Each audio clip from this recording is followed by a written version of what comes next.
گوسفندی چلاق دارم. گفت چند سال قصیر موندگی. گفت دیگه چه؟ گفت شوهرم همش کو چراندنی برده. اما یک گوسفند داریم هیچی نداره، خراب لاغره، در همدرین قطعا آغل مونده استاده.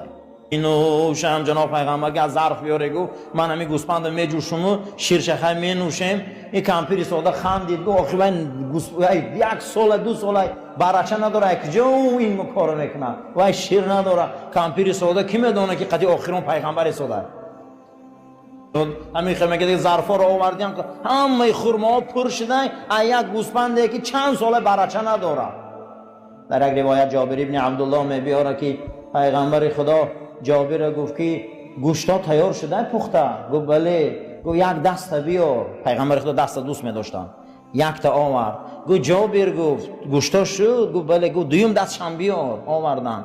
گفت جابر گفت گوشتا تیار شد؟ بله. گفت را گفت با سیم دستشم بیار. رفت میگه دست دیگه دادری دیگر آمده. گفت جابر گفت تیار شده باشه. گفت یا دست دیگر بیار. گفت حضرت برای هر گوسفند دو دست، من 3 تا آوردم. گفت نمی پرسیدی 10 بار میرفتی دست بود.